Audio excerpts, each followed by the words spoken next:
Bonjour à tous, est-ce que vous m'entendez bien? Tout le monde m'entend, même au fond? N'hésitez pas à vous rapprocher, vraiment, il y a toute une zone ici, prenez l'espace, parce que sinon vous allez être vite contraint aussi en termes de capacité, donc n'hésitez pas.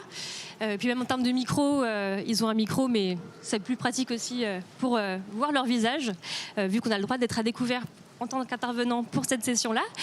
Écoutez, je suis ravie de débuter cette première bulle verte avec vous, cette première bulle verte de la journée. On va aborder le thème de l'agroalimentaire, donc notamment comment bâtir une industrie agroalimentaire plus durable. On va aborder tous les sujets de la chaîne de valeur, parce qu'on va parler à la fois de la production, de la logistique, du conditionnement, de la distribution. Pour ça, on va avoir 3 invités de qualité, puisqu'ils sont tous à la direction d'entreprises agroalimentaires et qui ont un impact sur ces sujets-là. Donc je vous remercie du coup de leur faire un chaleureux accueil et je vais commencer d'abord par les faire se présenter et nous enchaînerons ensuite avec des questions pour faire vraiment un tour de table sur des sujets, sur de la chaîne de valeur, sur les circuits courts, sur la valorisation des déchets, etc. Donc je vais laisser Édouard se présenter en premier. Merci Julie, ça marche? Ah. C'est bon? Merci Julie, bonjour à tous, merci de nous accueillir ici. Donc rapidement, moi Édouard Chédru, je suis dirigeant de la ferme des Peupliers. Et la ferme des Peupliers, c'est une exploitation agricole familiale, on est basé en Normandie. Et nous avons la particularité donc, de produire des yaourts et produits laitiers plutôt positionnés premium, avec la particularité d'intégrer l'intégralité de la chaîne de valeur, puisqu'on produit l'alimentation pour les vaches, on élève nos vaches et on transforme uniquement le lait de nos vaches à la ferme en circuit court pour essayer de produire les meilleurs produits possibles et en même temps garder la valeur sur les territoires, parce qu'aujourd'hui c'est un vrai enjeu dans les territoires ruraux. Merci. Merci Julie de nous avoir réunis tous les trois aujourd'hui avec des ADN un petit peu communs. Donc je suis très fier de pouvoir présenter la société Hermes Boisson dont je suis le président. Donc Tom François, j'ai 39 ans. Notre société c'est une vieille start-up en fait, elle existe depuis 1880. C'était une ferme laitière à l'origine qui a vécu pas mal de transformations et qui dernièrement en fait a vécu une transformation assez forte puisqu'on a décidé de réintégrer en fait toute la chaîne de valeur de la transformation des fruits pour de la production de jus de fruits frais. Chez nous, en fait, sur notre site dans l'Oise. Et on a également décidé de mettre en place une nouvelle technologie qui s'appelle la pascalisation, qui vient contrebalancer la pasteurisation et dont on est le premier acteur au monde à avoir mis en place cette techno. Donc voilà, en synthèse. Bonjour, je suis Christophe Lebihan, je suis directeur général du groupe Mitilimer. Mitilimer, c'est une société qui regroupe toute la chaîne de valeur dans les produits de la mer et tous les métiers des produits de la mer. On est la seule entreprise en France à regrouper tous les métiers de la mer. Et on a pour ambition, d'ici à 4 ans, d'être la première entreprise agroalimentaire avec un bilan carbone négatif. Voilà. Super. Merci Christophe. Pour l'audience, ça paraît peut-être évident aujourd'hui d'intégrer sa chaîne de valeur. Donc là, en ayant ses propres vaches, en pressant ses fruits, en ayant ses propres bateaux. Mais ce n'est pas le cas de tous leurs concurrents. Et donc ma question du coup pour vous trois et avoir votre retour sur ce sujet-là. Pourquoi avoir du coup pris la décision d'intégrer cette activité de la chaîne de valeur et quel impact vous pensez que ça a du coup sur l'écologie? Je commence. Écoute, donc déjà le premier constat pour nous il était assez simple. On est sur un marché qui est le marché des jus de fruits, qui est un marché assez important, sur lequel en fait le consommateur a des exigences, des desiderata assez particuliers. C'est un marché qui est en perte de vitesse. On voit que le consommateur a une recherche réelle de frais, de naturalité, de transparence dans le procédé et dans ses produits. Et donc ça a été l'objet de toute la transformation qu'on a réalisée. Donc sur la rapatriation en fait, de toute la chaîne de transformation et la mise en place de cette nouvelle techno qui aujourd'hui nous permet de donner accès aux consommateurs à un jus fraîchement pressé et avec des perspectives de croissance assez fortes sur ce marché. Voilà, en synthèse aussi. Et du coup, tu penses que ce circuit du coup plus court a un impact favorable dans le développement durable ou qu'est-ce que tu en penses? Oui, ça a clairement un impact favorable puisque nous, en intégrant la transformation, on a raccourci en fait le cycle de vie en fait du produit. Aujourd'hui, jusqu'à présent, les matières premières étaient transformées sur les pays de production. Nous, on est en cycle ultra tendu. En fait, on achète des fruits frais de saison toute l'année qui sont ensuite pressés chez nous. Et il n'y a aucun intermédiaire en fait entre le producteur et nous. Donc c'est un premier aspect. Et l'autre aspect important, c'est qu'en termes de bilan carbone, en fait, on a complètement réduit l'impact du produit puisque le fruit tombe de l'arbre et en une semaine et demie, il est chez nous et il est directement transformé. Donc ça répond effectivement à deux attentes, à la fois du conso en fait pour des produits frais et l'impact autre, c'est raccourcir tout l'impact carbone qu'on a sur l'activité. Ça marche, merci beaucoup. Christophe, tu veux intervenir ? Non, nous, ce qui est très important, c'est la répartition de la valeur ajoutée. Nous, on regroupe l'ensemble des métiers de la production, première transformation, seconde transformation et distribution. Et en fonction des investissements des uns et des autres, on répartit la valeur ajoutée. Ce qui nous permet d'avancer, d'écraser beaucoup de coûts et surtout d'avoir toujours un développement constant. Et ça, c'est le plus important dans les produits de la mer. Aujourd'hui, c'est une économie qui est très, très compliquée. C'est compliqué d'avoir des personnes pour aller en mer. Donc, il faut savoir aussi bien répartir la valeur ajoutée en fonction des besoins de chacun des maillons de la chaîne. Nous, avant tout, on n'a pas réintégré la chaîne de la valeur. En fait, on a gardé ce qui était fait avant, puisque la ferme elle a une histoire depuis 1947 et il y a toujours eu de la transformation. Et en l'occurrence, dans ces années-là, c'était quelque chose d'habituel. Donc, on a juste su préserver ce qui se faisait et ce qui se faisait bien finalement. Pourquoi garder ce schéma ? D'abord parce que pour nous, le lait est une matière première très fragile et pourtant très riche. Et pour exploiter pleinement les saveurs du lait, en fait, il faut la respecter au maximum. Et en étant en circuit court et en valorisant ça directement sur la ferme, c'est comme ça qu'on arrive à produire les meilleurs produits laitiers. Ça nous permet de faire beaucoup moins aseptisé, beaucoup plus de qualité dans le produit. La deuxième chose qui me paraît fondamentale, et tu le disais très bien Christophe, c'est la répartition de la valeur ajoutée. Aujourd'hui, on sait que la filière élevage ou même agricole tout court, elle est en grande souffrance du fait d'une très mauvaise répartition de la valeur entre la production, la transformation et la distribution. Et là, l'avantage en intégrant toute la chaîne de valeur, c'est qu'on est sûr d'investir autant à l'élevage que dans la transformation et que dans les autres modèles et de pouvoir développer un modèle d'élevage aussi plus vertueux parce que pour aller vers du plus durable, plus vertueux, il faut investir. Et ça, en répartissant cette chaîne de valeur, ça a vraiment un sens. Et enfin, je terminerai, même si pour moi, il y a plein d'avantages autres au circuit court, c'est de garder la valeur dans les territoires. Aujourd'hui, la concentration industrielle, ça fait qu'on a des zones industrielles très denses qui font qu'il y a beaucoup de... En fait, les gens habitent dans les zones rurales et prennent la voiture tous les matins, font parfois 1 heure pour aller bosser dans les zones industrielles. Alors que si on arrive à recréer un tissu un peu plus dense industriellement dans les territoires vraiment ruraux, et ben on va créer de l'emploi dans les zones rurales et à partir de là, on va pouvoir bien mieux répartir la valeur dans les territoires. Et ça, je pense que c'est aussi quelque chose de très important.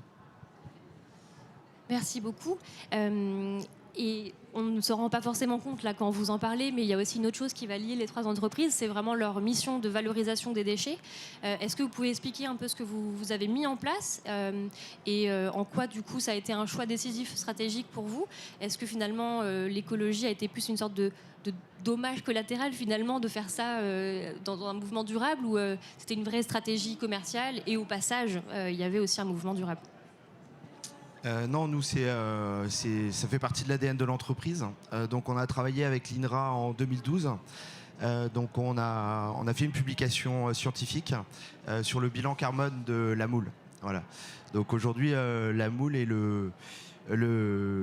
l'élément d'élevage vivant qui est le seul à être décarboné dans le monde. Voilà. Pourquoi ? Parce qu'elle absorbe énormément d'azote et de carbone pour le développement de sa coquille.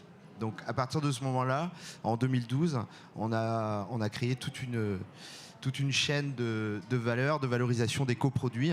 On se dit, à partir du moment où on a un produit qui est totalement vert, totalement décarboné, il faut que l'ensemble de la chaîne soit décarboné.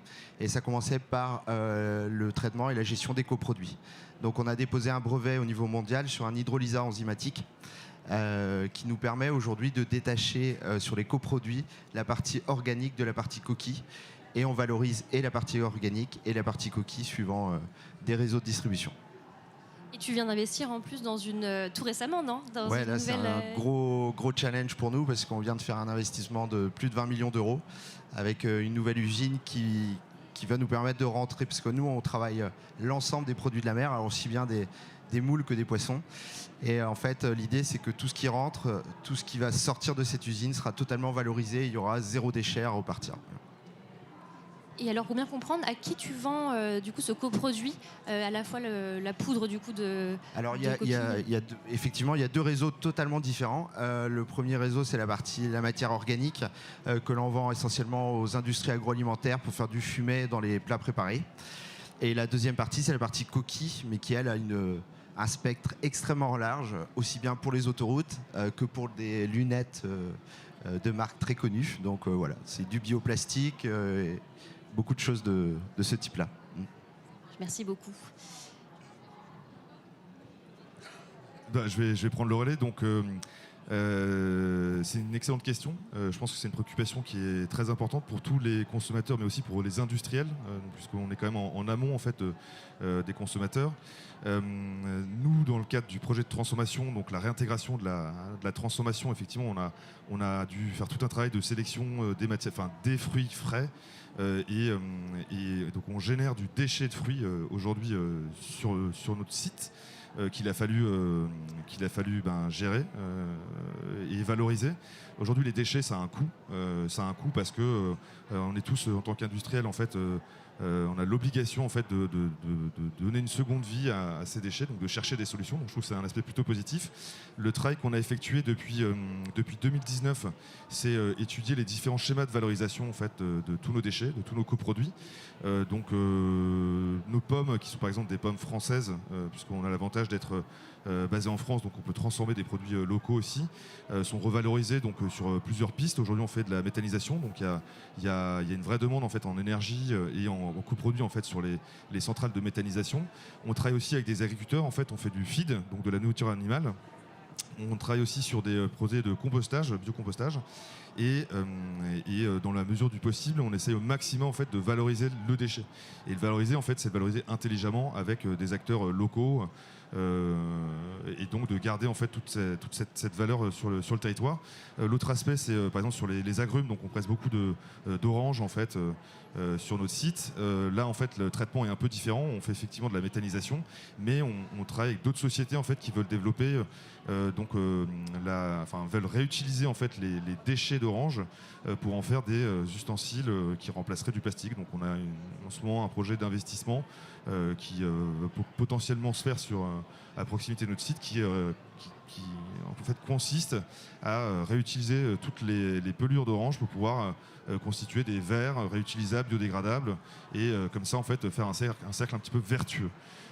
Voilà. Donc l'autre aspect, c'est que nous on travaille, donc on est aussi embouteilleur, donc on a des emballages, on met nos jus dans des emballages, donc on fait des formats vrac qui sont des formats 3 litres et 10 litres qui correspondent à une demande du consommateur. On a aussi des formats en fait en briques carton qui sont des briques éco-conçues en fait, dans laquelle on a donc une partie recyclable et aussi recyclée. Puis on a fait le choix en fait de mettre une ligne d'embouteillage en PET sur notre site. Donc c'est aujourd'hui une ligne qui nous permet en fait de former les bouteilles directement chez nous. Donc on a réduit notre impact carbone de 10 en fait sur cette nouvelle technologie. Et l'autre aspect, c'est qu'on est passé en 100% RPET, donc PET recyclé sur cette techno, ce qui est un changement qui était nécessaire et qui nous est aussi demandé par les enseignes de la grande distribution. Parce que voilà, la demande, elle vient du conso et maintenant il faut qu'on soit tourné vers le conso et qu'on agisse de ce côté-là. Edouard ? Alors nous, sur un des sujets, je ne pourrais pas tous les traiter, mais de la valorisation des déchets, alors c'est vrai que je rejoins mes deux prédécesseurs sur le sujet du carbone, qui est pour moi et pour nous vraiment un enjeu d'avenir pour toute la filière, ça on le sait, mais plus particulièrement sur la filière élevage, parce qu'aujourd'hui c'est très décrié sur le côté émissions, méthane, et on sait que si on veut avoir un élevage demain, il faut aussi qu'on puisse prouver que l'élevage peut être plus vertueux.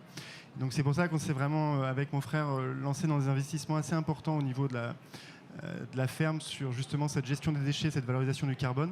Et ce qui fait qu'on a installé sur l'élevage cette année un atelier de méthanisation qui nous permet de valoriser tous les déchets d'élevage, donc tout ce qui est fumier, lisier et tout ce qui est matière organique produit sur l'exploitation, pour créer notre propre énergie sur le site. Donc chaleur et électricité qui sont injectés directement dans l'atelier de transformation, ce qui fait qu'aujourd'hui on n'a pas encore fait les calculs carbone, mais je pense qu'on est excédentaire en énergie, voire neutre, donc je pense en carbone. Ce qui fait qu'aujourd'hui, tous nos produits qui sortent de l'atelier, qui sont commercialisés, ils sont produits avec une énergie verte. Et donc montrer que voilà, en fait, la valorisation des déchets de l'élevage, on peut aussi rééquilibrer la balance, et ça a vraiment un sens. Ça a bien sûr derrière un sens écologique, vertueux dans la communication. quand je vois la tendance énergétique en ce moment, on se dit que c'est peut-être aussi finalement une bonne sécurisation financière. Et puis c'est aussi encore une fois montrer que dans les territoires ruraux, il y a des choses à faire parce qu'aujourd'hui on est excédentaire d'à peu près 1 million de kilowattheures par rapport à notre activité, ce qui correspond aux besoins du village dans lequel on est implanté. Ce qui fait qu'aujourd'hui, en fait, en ayant une activité économique et en ayant des investissements dans la valorisation des déchets, on peut aussi créer l'énergie verte qui couvre tous les besoins de notre communauté, donc emploi, économie, maintien du paysage. Et c'est, je pense, vraiment aujourd'hui un sujet majeur dans la gestion des territoires. Super, merci beaucoup. Une question sur cet atelier de méthanisation. Pourquoi ne pas avoir, ne pas être passé par un méthaniseur externe et avoir pris cette décision vraiment de l'internaliser ? Tout simplement la gestion, premièrement la valorisation, c'est-à-dire que si on était sur un méthaniseur externe, nous aujourd'hui on ne pourrait pas réutiliser cette énergie pour nous, et c'était vraiment un souhait, c'est-à-dire qu'aujourd'hui il y a une grosse filière méthanisation qui se développe, c'est très bien, mais on avait vraiment le choix de rentrer dans une dimension de circuit court en plus, c'est-à-dire qu'aujourd'hui on maîtrisait l'agricole, l'élevage, la transformation, et là maintenant on est notre propre producteur d'énergie. Donc aujourd'hui le circuit court chez nous c'est vraiment dans les gènes, dans l'ADN, la ferme des peupliers. Et deuxièmement c'était que l'impact carbone du déplacement des intrants. Donc quand je parle des intrants, c'est commencer à mettre des camions pour emmener du fumier ou du lisier dans un méthaniseur externe. La vertu écologique, elle n'a plus aucun sens. Donc là, cette dimension circuit court, aujourd'hui, le méthaniseur, il est à 30 mètres de l'élevage. Donc il y a vraiment très très peu de transport entre des intrants, 30 mètres de l'atelier de transformation. Donc globalement, il y a très très peu de canalisation et on essaie de faire le schéma le plus vertueux écologiquement. Très clair, merci beaucoup. Et est-ce que vous pensez communiquer sur ces éléments de valorisation des déchets, sur ce circuit court, au travers de vos produits ? Et si oui, est-ce que vous avez le sentiment de le faire assez auprès de votre cible finale ? Alors, pas du tout. Alors oui, il faut qu'on communique dessus. Pas du tout. On a fait un salon à Lyon la semaine dernière. Je me suis rendu compte que personne n'était au courant, donc vraiment, on a du boulot. Maintenant, c'est vrai que voilà, en avance, c'est pas le sujet pour moi. Pour nous, la priorité, c'est de faire des produits de qualité et que les consommateurs les apprécient. Le reste, après, c'est plutôt à notre philosophie de l'apporter et derrière de communiquer dessus, mais c'est pas forcément notre priorité. Ouais. Même question du coup pour Mithilimer et Hermes Boisson, évidemment. Je vais faire bref, je vais rejoindre ce que dit Edouard. Aujourd'hui, on ne communique pas en fait sur cette partie-là. On a énormément d'aspects de communication sur le produit en tant que tel, qui est relativement, assez innovant en fait. Et donc, on ne communique pas, mais par contre, on est obligé d'agir. Il n'est pas dit qu'un jour les consommateurs ne viennent pas nous interroger sur cet aspect-là. Et il faut qu'on soit en mesure de répondre, d'offrir la réponse en fait qui répond le mieux. Donc on ne peut pas passer à côté de ce sujet, c'est un enjeu, c'était un enjeu, c'est toujours un enjeu, ça restera un enjeu. Et ce qui est positif, c'est que, comme dit Edouard, aujourd'hui on peut créer de la valeur en fait avec nos déchets. Quand je vois que vous avez un excédent d'1 million de kilowatts sur le territoire, c'est énorme en fait. Puisque on est à la fois créateur d'emplois, on est créateur de valeur en fait sur le territoire français et on a un impact aussi localement. On travaille avec des agriculteurs directement et voilà, on communique plutôt vis-à-vis d'eux, avec eux en fait, que autour du grand public. Mais, voilà. Non, nous on a un axe de communication assez fort là-dessus parce que en fait nos concurrents sont des produits d'importation. Nous, nos gros concurrents, c'est le saumon de Norvège et la moule du Chili. Donc, il faut qu'on démontre aussi que, évidemment, nos produits sont forcément meilleurs que ceux des autres, mais aussi plus vertueux. Voilà. Aujourd'hui, il faut savoir que dans le rayon des produits de la mer, en grande surface, tout est dicté et drivé par les produits d'importation. Donc, à nous aussi de mettre en avant ce bilan carbone négatif face à nos concurrents pour que ce soit un élément supplémentaire d'acte d'achat. Très clair, merci beaucoup. Et pour quelques entrepreneurs qui voudraient se lancer aussi dans le court-circuit, dans la valorisation des déchets, quels conseils vous leur donneriez en tant que membre de la direction sur la balance, quels éléments prendre en compte en balance pour prendre cette décision-là ? Si on est une entreprise, une PME qui marche depuis 20 ans et on se dit qu'on aimerait se lancer là-dedans, quel élément avoir en tête ? C'est une très bonne question. Je pense que c'est un sujet qui est plus que d'actualité. Aujourd'hui, le circuit court, l'impact carbone et la gestion des déchets, parce que c'est les trois thèmes dont on parle aujourd'hui, sont au cœur en fait, des préoccupations des consommateurs en France et en Europe. Comment se lancer simplement, je vais vous citer un petit peu notre exemple. Donc nous, on avance en faisant. on est obligé de trouver des solutions. Sur la partie déchets, donc on a énormément de startups qui se développent sur cette partie-là, avec lesquelles on travaille, on co-construit des projets. On a énormément d'agriculteurs, les chambres d'agriculture aussi qui nous aident à construire cette partie-là. Et moi, je pense qu'il y a un vrai avenir là-dedans. Je pense qu'il y a un vrai avenir parce qu'il y a un vrai besoin. Nous, on en est l'exemple même. On est générateur de déchets. On veut les valoriser, on veut trouver des solutions. Et je suis régulièrement en communication avec des entrepreneurs. Donc, on est ravis de les rencontrer, de les accueillir chez nous, de montrer comment on travaille et de les aider à construire en fonction de nous, nos besoins industriels pour qu'on trouve les solutions les plus intelligentes. Donc, le meilleur moyen, c'est de se rencontrer en fait. Voilà. Non, je pense qu'il faut aussi que ce soit comme un driver économique dans l'entreprise. Aujourd'hui, on ne peut pas faire d'écologie contraint. C'est-à-dire qu'il faut que ce soit dans l'ADN de l'entreprise. Il faut savoir prendre du temps.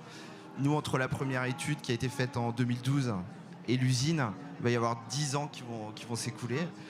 10 ans de beaucoup d'échecs, beaucoup de rebonds, et pour finalement arriver à une réussite au bout de 10 ans. Aujourd'hui, moi, ce que je trouve d'extrêmement positif, c'est que le fait d'avoir inscrit ça dans l'ADN de l'entreprise, la qualité des collaborateurs que l'on peut recruter est vraiment très intéressante. Voilà. Aujourd'hui, au sein de Mitimer, on a 2 docteurs en sciences qui ont fait le choix de venir nous rejoindre une PME agro parce qu'on avait ce driver écologique dans l'entreprise. Et ça, je pense que c'est hyper important. Je fais souvent un parallèle entre l'écologie et le haut de gamme. C'est pas une opportunité. Voilà, ça doit être ancré dans l'entreprise. Si vous le prenez comme une opportunité du moment, vous allez forcément vous ramasser parce que c'est sur le long terme et c'est très très long à développer. Voilà. Je ne vais pas pouvoir rajouter grand-chose parce qu'il y a eu déjà beaucoup de choses de dites, mais je suis tout à fait d'accord. C'est-à-dire qu'on fait... Enfin, nous, c'est notre philosophie à la ferme des peupliers. On ne fait pas de l'écologie pour l'écologie. C'est qu'on a une activité avec un sens qui apporte une satisfaction aux clients. Et ce volet économique nous permet d'investir et donc d'être plus vertueux dans nos pratiques. Mais ce n'est vraiment pas l'objectif. C'est une façon d'y arriver.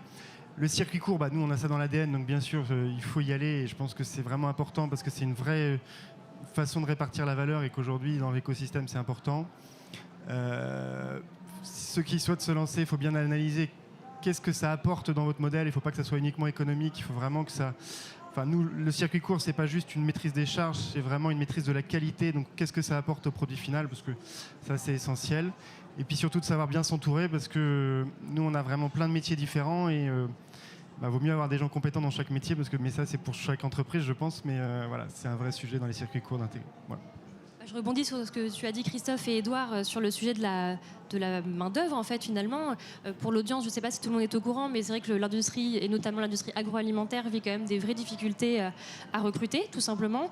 Et donc, est-ce que, Tom, finalement, vu que tu as été le seul à ne pas parler de ce sujet-là, est-ce que tu rejoins les 2 autres pour dire que c'est quelque chose qui est mis en avant pendant les entretiens, que ça a de la valeur pour tes employés ?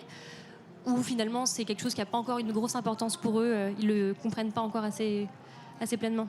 Alors, donc, nous, on a opéré un vrai changement de culture en fait dans notre mode de fonctionnement, une transformation opérationnelle et culturelle très forte.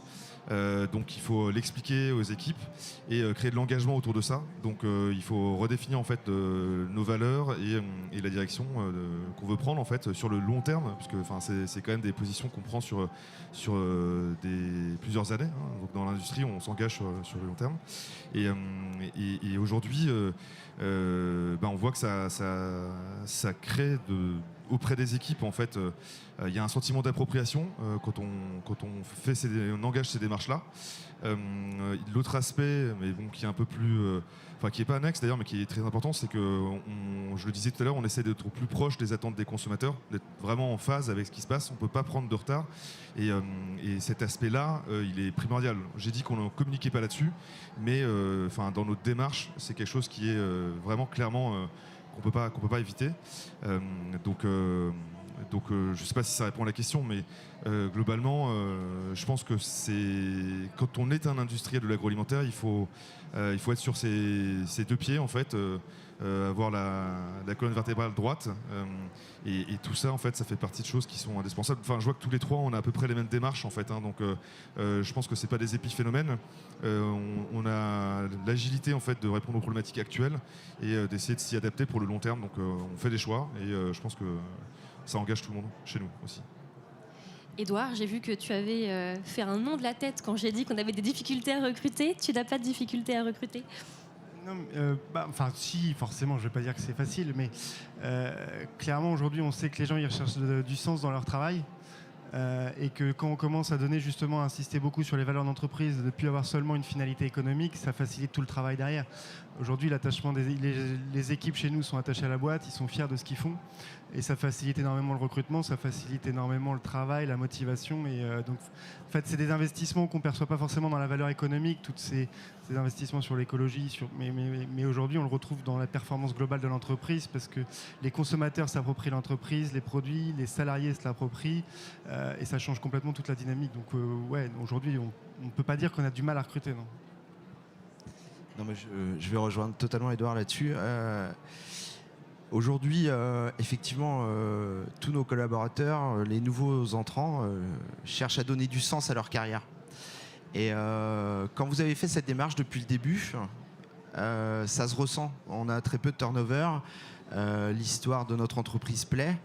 Quand on parle de répartition de la valeur ajoutée, c'est aussi la répartition auprès de nos collaborateurs, hein. Donc ça, c'est hyper important. Moi, je crois que l'agroalimentaire paye aussi le fait d'avoir à un moment donné peut respecter ses collaborateurs. Et aujourd'hui, quand on est dans une démarche comme les nôtres, le respect du collaborateur fait aussi qu'on arrive à attirer des jeunes talents et qu'on arrive aussi à garder notre personnel avec une meilleure rémunération, un respect extrême des collaborateurs. Et ça, je pense que voilà, ça paye aussi, quoi. Je rebondis sur un sujet que tu as abordé, Tom, sur le fait que tu collaborais avec des startups notamment. Est-ce que c'est quelque chose que vous envisagez, que vous avez même déjà fait? Et quelles retombées ça a eu sur votre activité? Positive, plus compliquée? Alors j'aimerais beaucoup. Pour le moment, on n'a pas fait. C'est vrai qu'on n'a pas un écosystème autour de Flipoo en start-up qui est très dynamique. Il faut qu'on commence à sortir un peu de la ferme. Mais j'aimerais beaucoup et je compte beaucoup sur toi, Julie, pour nous présenter des petites pépites. C'est noté. Nous, on a intégré cette année dans nos équipes une start-up qui a changé d'horizon. On a intégré la moitié du personnel de l'équipe pour une digitalisation totale de nos activités, avec une ambition à zéro papier d'ici à 2 ans. Donc oui, ça a du sens parce que sur nos métiers aussi, on sait très bien produire.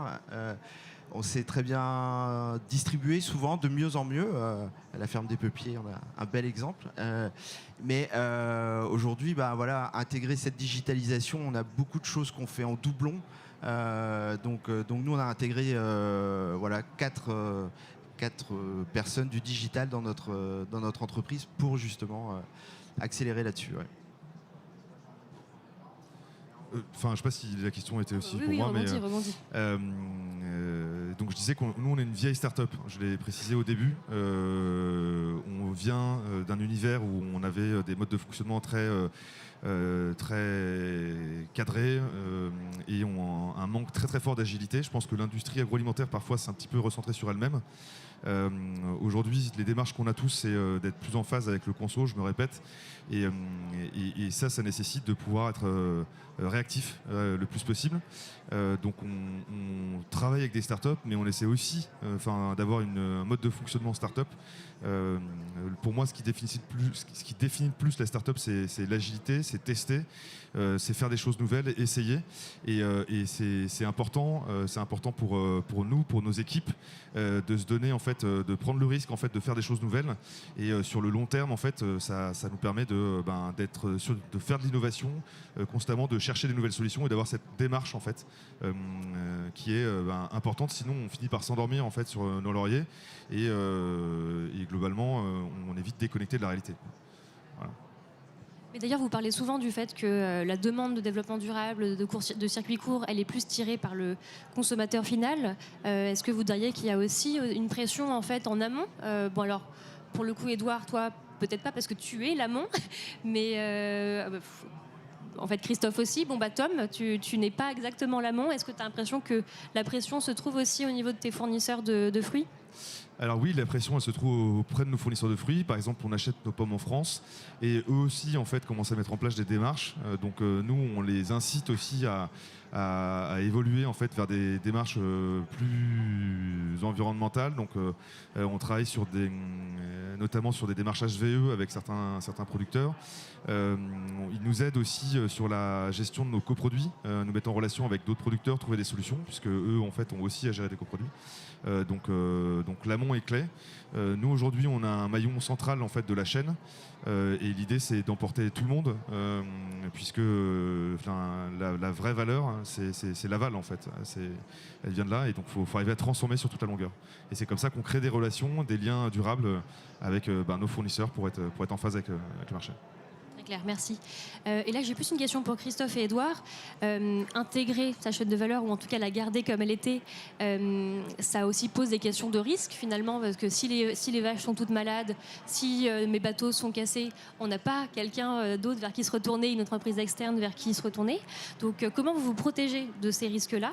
Comment vous les prenez en compte dans vos décisions au quotidien, stratégiquement? La première chose, c'est qu'il faut quand même avoir une bonne capacité à la gestion du stress. Ça, c'est un fait. C'est un vrai risque, nous on ne se le cache pas, donc ça se prend par des gestions sécuritaires du troupeau.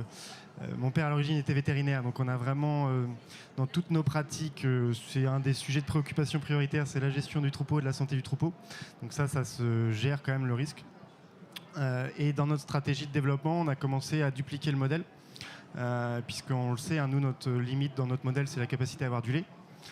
Avoir 1000 vaches sur un site, c'est tout à fait hors de nos principes.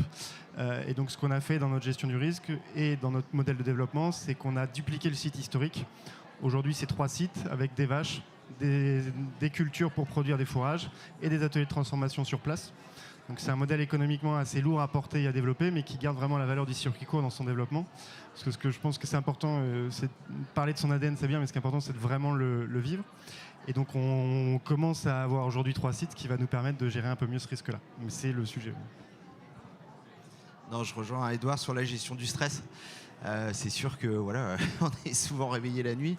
Mais nous, on a fait un petit peu comme Édouard. Aujourd'hui, nous, on est présent depuis La Rochelle jusqu'à la frontière belge. Et sur 4 métiers différents. Donc la méthyliculture, l'ostréiculture, l'aquaculture et la pêche. Donc ça permet de minimiser les risques, mais ça maximise les soucis, ça c'est clair. Mais non, aujourd'hui on a voulu que nos 4 piliers soient égalitaires, c'est-à-dire qu'il n'y a pas un pilier qui surpasse l'autre. Donc voilà, ça nous permet d'être relativement équilibrés dans notre développement. Ouais. Je vois qu'il nous reste 35 secondes. Si vous avez quelques questions, n'hésitez pas. On peut. Oui, attendez. Oui, dans l'industrie agroalimentaire, on utilise beaucoup de plastique. Vous avez parlé du RPET. Quel est votre point de vue justement sur le packaging du futur à tous les échelons, toute la filière agroalimentaire? On utilise du packaging et très souvent du plastique. Quel est selon vous le packaging qui va se substituer au plastique? Donc c'est moi qui parlais du RPET, donc je prends le sujet. La question, aujourd'hui, l'industrie agroalimentaire, il y a plusieurs formats de conditionnement, il y a beaucoup de solutions. Le RPET, en fait, c'est une solution qui, à mon avis, qui est intelligente sur le long terme. Le côté vraiment valorisateur de ça, c'est qu'on valorise en fait du déchet aujourd'hui. Donc on travaille plus sur du plastique vierge. On n'achète plus de plastique vierge, on prend que du déchet recyclé. Donc ça vient nous obliger, nous industriels, à aller récupérer en fait les déchets plastiques qui ont été répandus pendant des années. Et je pense que c'est une démarche qui est hyper importante. Vous dire quel sera l'avenir en fait du packaging dans l'agroalimentaire, je ne sais pas. Il y a énormément de solutions qui sont possibles, envisageables. Il y a le PLA, il y a des films plastiques biosourcés. Après, la particularité, c'est qu'il faut être capable de développer des nouveaux formats de packaging, mais aussi développer en fait la partie recyclabilité de ces produits. Donc c'est des sujets qui sont hyper importants. C'est des engagements en fait sur le long terme. Moi, je pense que la démarche qui est faite sur le RPET aujourd'hui, c'est une démarche intelligente, pas seulement du point de vue du consommateur, c'est aussi du point de vue de l'empreinte qu'on va laisser sur la planète. Donc voilà, je ne sais pas si ça répond à vos questions, mais on peut en parler après si vous avez... Aujourd'hui, l'Assemblée nationale a dit no plastique. Elle n'a pas dit de RPET. Elle n'est pas d'accord. Donc, on est en train de... Il y a le plastic banning, plastic bashing. On voit que tout le monde substitue la bouteille plastique par une gourde. Donc, c'est la suppression du plastique. Le RPET est une solution temporaire, transitoire, en attente du substitut, en fait. Selon moi. Hein. Alors, il y a déjà des substituts en RPET. Nous, dans les jus, il y a les briques carton, il y a les vracs, des poches 3 litres. Il y a énormément de solutions. La suppression, enfin le plastic banning, en fait, c'est sur les plastiques à usage unique aujourd'hui. Donc, on commence progressivement sur la paille, les couverts. Aujourd'hui, on trouve des solutions avec des matières biosourcées, du bois, etc. Mais ce qui est difficile, c'est qu'il faut prendre les problèmes dans sa globalité. En fait, chaque format de packaging a aussi ses implications derrière. Voilà, donc il y a toujours un sujet. Il faut prendre ça vraiment avec beaucoup de recul, beaucoup de distance, et être capable en fait de prendre vraiment les positions qui sur le long terme sont les plus valorisantes.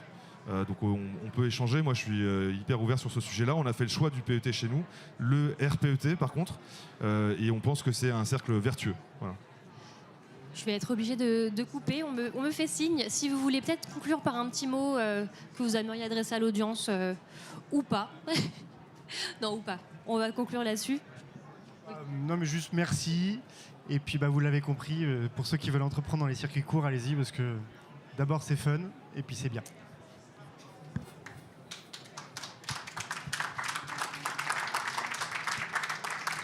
Et n'hésitez pas à aller les rencontrer, évidemment. Ils sont là pour parler avec vous si vous en avez envie. Merci à tous.